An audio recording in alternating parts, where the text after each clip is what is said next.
참여 주체가 둘 이상만 되면 게임은 존재합니다. 그리고 게임은 유한게임과 무한게임으로 나뉩니다. 유한게임에서는 참여자가 전부 공개됩니다. 규칙도 정해져 있습니다.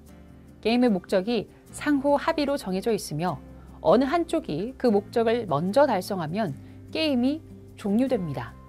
예를 들어 축구는 유한게임입니다. 규칙에 따라 정해진 시간 안에 득점을 더 많이 한 팀이 승리를 하면 게임은 끝납니다. 유한게임에는 시작, 중간, 끝이 항상 존재합니다. 반면에 무한게임에서는 참여자 전부가 공개되지 않습니다. 참여자의 행동을 통제하는 관습이나 법은 있을 수도 있지만 그 범위에서 크게 벗어나지 않으면 하고 싶은 대로 할 수 있습니다. 심지어 관습은 얼마든지 깰 수 있습니다. 무한게임에서는 시간이 무한대로 주어지기 때문에 종료 지점도 없고 이긴다라는 개념도 없습니다. 무한게임의 주 목적은 게임을 계속해 나가며 그 게임을 오랫동안 유지하는 것입니다. 비즈니스는 무한게임입니다. 승리란 존재하지 않습니다. 오늘날 수많은 리더가 하는 발언들을 들어보면 자신들이 어떤 게임을 하고 있는지 모르는 듯합니다. 그들은 자신들의 목표가 1등이라고 말하지만 결승선이 없는 무한게임에서는 그 모든 게 불가능합니다.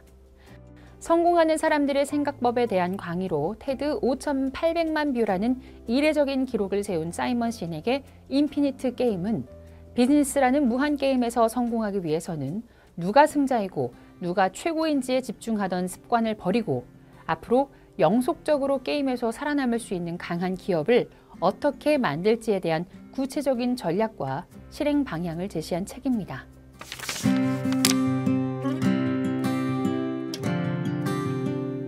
무한게임과 유한게임의 차이를 체계적으로 언급한 저서는 제임스 P. 카스 교수의 유한게임과 무한게임, 인생은 하나의 게임이자 가능성이다인데 여기서 카스는 유한게임식 참여자는 자신만을 위해 플레이하며 무한게임식 참여자는 게임 안에서 공익을 추구한다고 설명합니다. 유한게임식 비즈니스는 사람들에게 팔 수 있는 제품을 만들지만 무한게임식 비즈니스는 사람들이 사고 싶어하는 제품을 만듭니다. 유한게임과 무한게임 사고방식의 또 다른 차이는 변화를 맞이하는 태도입니다. 카스에 의하면 유한게임식 참여자는 예상치 못한 변수를 싫어하며 혼란을 두려워합니다. 반면 무한게임식 참여자는 돌발 상황이 일어날 수 있다는 사실을 충분히 이해하고 있으며 심지어 즐기기까지 합니다. 일명 맥가이버 칼로 알려진 스위스 아미나이프로 유명한 스위스 기업 빅토리녹스는 9.11 테러가 발생하자 경영에 직격탄을 맞았습니다. 아미나이프가 기내 반입 금지 품목이 되었기 때문입니다. 빅토리녹스는 언젠가 분명 힘든 시기가 닥쳐오리라 예상하고 현금을 비축해 왔기에 위기에도 불구하고 신제품 개발에 투자하는 공격적인 태도를 보였으며 이런 격변 속에서도 직원을 단 한 사람도 해고하지 않았습니다. 종전에는 총 매출에서 칼이 차지하는 비중이 95%였는데 나이프 비중을 35%로 줄이고 대신 여행용품, 시계, 향수를 새롭게 판매하면서 매출이 9.11 테러 이전에 대비해 약 2배나 상승했습니다. 빅토리녹스는 9.11 테러 이전과는 전혀 다른 기업이 되었고 심지어는 더 강해졌습니다. 빅토리녹스의 CEO 칼 엘스너는 세계 경제의 역사를 보면 늘 이런 식이었습니다. 언제나 그랬죠. 미래에도 항상 그럴 것입니다. 영원히 좋을 수만은 없어요. 끝없이 나빠지기만 할 수도 없죠. 저희는 다음 분기를 바라보지 않습니다. 다음 세대를 바라봅니다. 라고 말했는데 이는 무한게임식 사고방식의 전형을 보여줍니다. 빅토리녹스는 무한게임 사고방식 덕분에 다른 회사였다면 치명적이었을 위기를 잘 극복했습니다.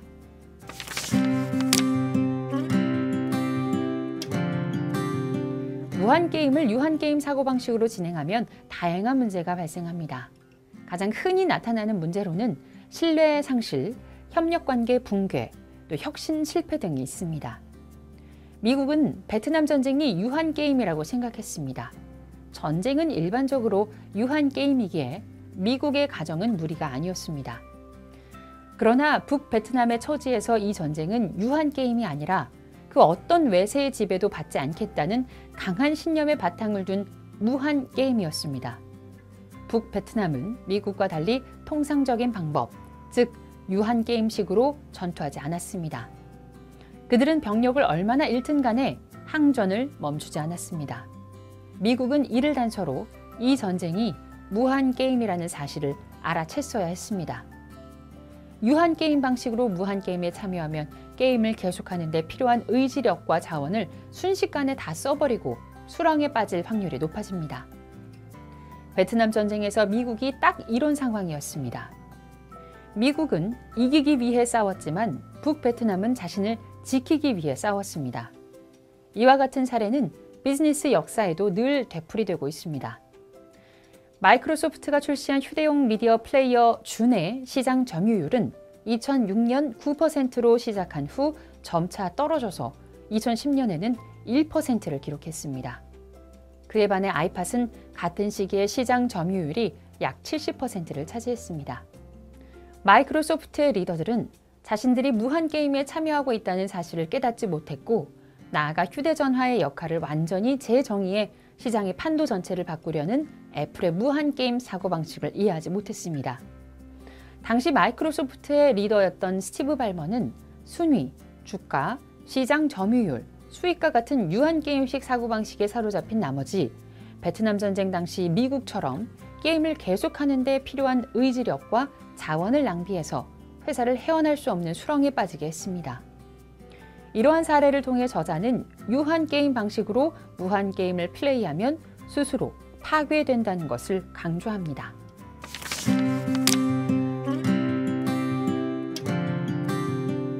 축구 경기를 앞두고 농구를 준비하면 아무 소용이 없습니다. 무한게임에 참여할 때도 마찬가지입니다. 무한게임 방식에 맞는 방식으로 플레이해야 생존하고 또 번영할 수 있습니다. 저자는 무한게임 사고방식을 지니고자 하는 리더라면 반드시 5가지 기본 원칙을 따라야 한다고 강조합니다. 첫째, 모두의 가슴을 뛰게 할 대의 명분을 추구하라.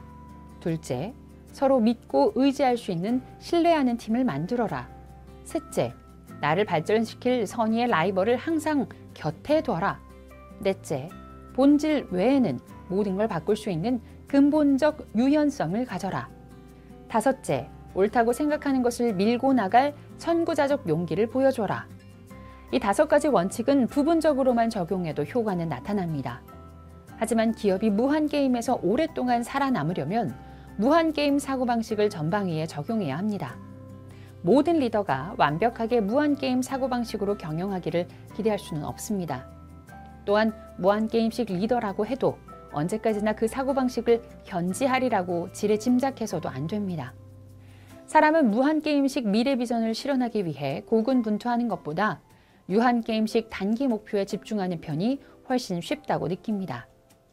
이러한 사실 때문에 저자는 자신이 무한게임식 사고를 하고 있다면, 다시 말해 앞에 제시한 5가지 원칙을 추구하고 있다면 그 사실을 타인에게 정확히 알려야 한다고 강조합니다. 그래야만 미래지향적인 비전에 초점을 맞출 수 있고, 그 비전을 향해 가는 동안 조직원들 사이에 서로 협력하려는 믿음이 생깁니다. 나아가 단기적인 유혹에 빠지지 않고 창립 이념에 따라 도덕적으로 행동할 수 있게 됩니다.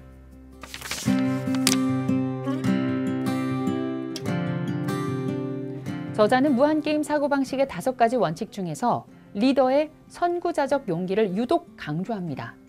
무한게임에서 선구자적 용기란 단순히 위험을 감내하는 행위만을 의미하지 않습니다. 유한게임 리더들도 위험을 감수할 때가 있습니다.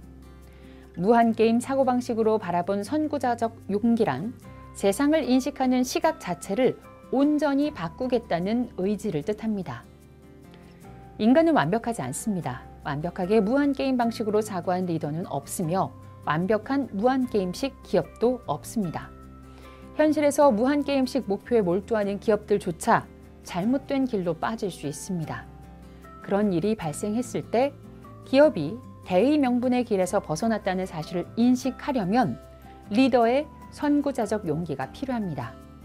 선구자적 용기를 지닌 리더는 자신이 모든 문제의 정답을 알지 못한다고 인정하며 자신에게 모든 상황을 통제할 능력이 없다고 생각합니다. 그렇기에 강해질 수 있습니다. 그런 리더에게는 함께 해주는 사람들이 있고 선명한 길을 알려주는 대의 명분의 길이 있습니다.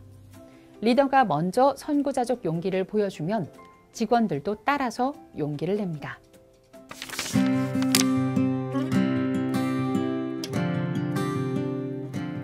저자는 무한게임 방식의 5가지 원칙을 지닌 조직과 그렇지 않은 조직의 차이를 책 안에서 다양한 사례와 함께 적나라하게 드러냅니다. 애플이 개인 컴퓨터 시장에서 경쟁자인 IBM을 적극적으로 환영한 이유, 포시즌스 호텔의 직원들이 그들이 일하는 회사와 일에 높은 자부심을 가졌던 이유, 미국 최대 약국 편의점 CVS에서 담배 판매를 중단했음에도 수익이 오른 이유, 그리고 디즈니를 사람들이 사랑하는 근본적인 이유 등 모든 성공의 중심에는 매력적인 무한게임 사고방식이 있었습니다. 저자는 이 책의 마지막 부분에서 무한게임 방식이 비즈니스에만 국한되는 내용이 아님을 밝힙니다. 모든 무한게임과 같이 인생이라는 게임의 목표는 승리가 아니라 게임의 지속이며 타인에게 봉사하는 삶이라는 게 저자의 결론입니다.